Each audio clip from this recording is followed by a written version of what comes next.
election was stolen. After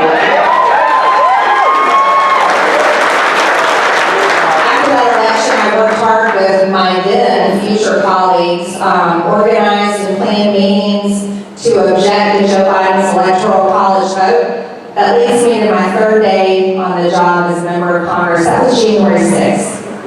January 6th was my third day on the job. And, you know, we were prepared, we had studied, we had talked to countless people, we had so much information, spoken to attorneys all over the country, had seen over 2,000 affidavits that voters, individual voters, not organized groups, not funded by anyone, had signed their name saying they witnessed voter fraud. I think that's pretty impactful. I believe people, you see, and when people, these were individual people, not being paid to do anything, it wasn't an organized group, and they were all signing these affidavits saying they witnessed voter fraud. I was like, pretty sure voter fraud happened. And, you know, I live in Georgia. You guys saw the videos of the Fulton County water main break, which led to shutting everything down, supposedly sending home a lot of Republicans, and then they were, you know, counting those ballots. I mean, we've seen it all. We've seen all the data, we've seen all the stories, and so January 6th was so interesting. January 6th, we were in there, we were working through, ready to vote on each state. And all of a sudden, the House chamber went on lockdown. And I'm new there. I'm going, what's going on? And one of the sergeant arms comes up to me and he says, ma'am, he says, you have the opportunity to either leave and go back to your office. And I said, I can't find my office by myself. Which is true. I couldn't find the bathroom, let alone my way back to my office. And the tunnel system is pretty intricate when you're first trying to learn your way around. And he said, or we're locking the doors, you can stay in here. And I said, well, what's going on? And he says, there's been a breach of the Capitol. And I was like, what? Antifa and BLM are coming in here? And then somebody said, no, it's Trump supporters. And I said, no, it's not. I mean, they could not convince me that it was Trump supporters engaging in some sort of riot at the Capitol. You could not convince me of that. I argued with everybody. And so we go on lockdown in there, and I write about this in my book, and it was the craziest thing. So everything stopped. Democrats were like hiding on the floor. Republicans were all standing up, you know, going, what the heck is going on? You know, total difference in behavior.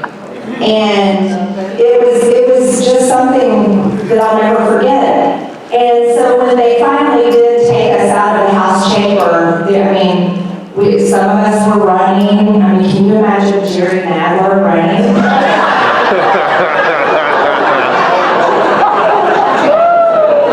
Not a good sight.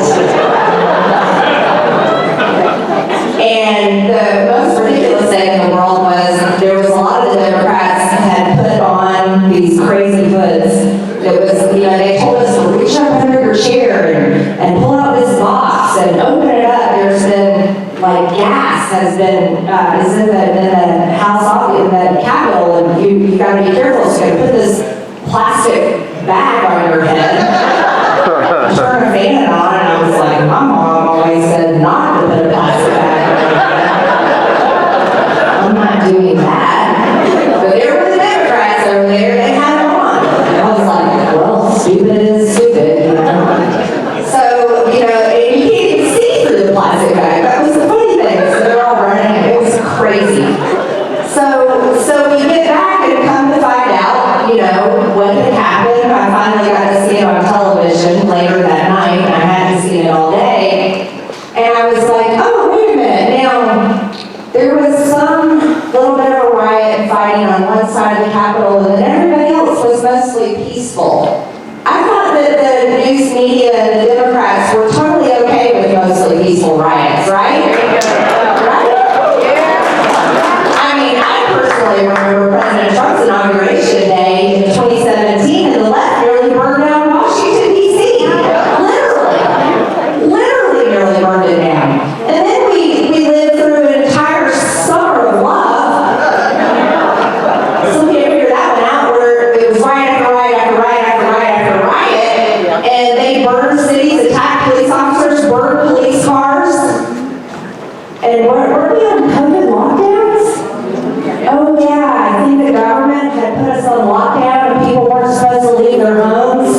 and they were supposed to wear a mask, or even in some places they got arrested if they didn't wear a mask.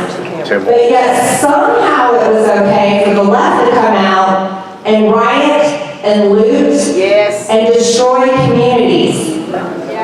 But January 6th was the worst, most horrific day in American history somehow, according to Kamala Harris. Who, by the way, shared a bail bond link with Minnesota Freedom Fund link to bail out criminal rioters in 2020 so they could go back out on the streets and cause all this chaos and crime again. Gee, but January 6th is the worst day in history, and those people are insurrectionists? Really? You know, it's kind of odd. Just recently, I just heard in the news actually this morning that illegal aliens, Venezuelan gangs in Colorado. You guys see this story? Guess what? They're everywhere. They're not just in Colorado. They're all over the country. Thank you, Kamala Harris, the border czar. These are dangerous gangs, extremely violent, criminals, illegals that are in our country. Guess what? They got to bail out for $1,000 bail money, bail out of prison, but yet we've got January 6th defendants, some of whom never even walked in the Capitol or being locked up in prison every single day. Yes. Okay? I want y'all to understand this. Yes. I've got a very important hearing happening on Monday.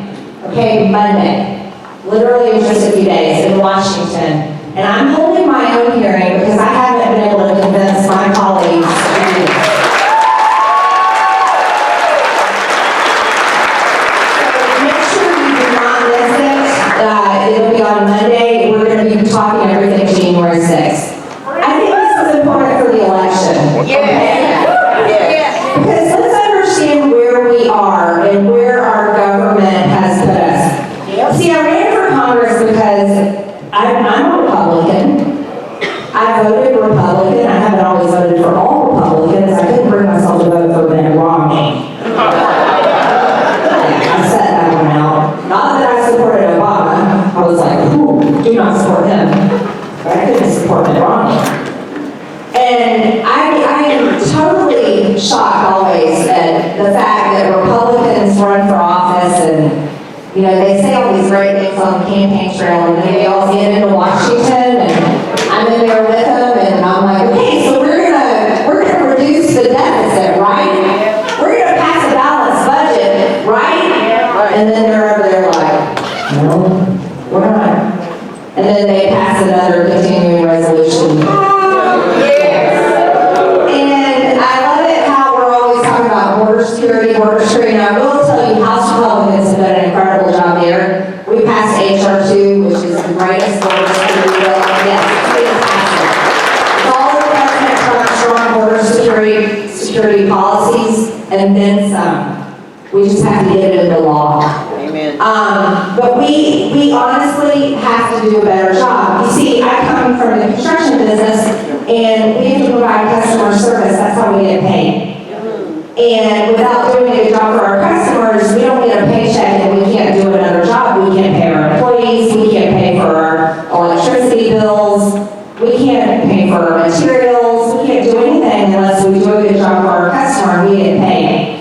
Now, you all are the customers of the federal government. You're the American taxpayer. You're U.S. citizens. At least Yes. I'm pretty sure you all are. This isn't a Democrat meeting, so. Oh, there's some Democrats outside. I feel especially honored.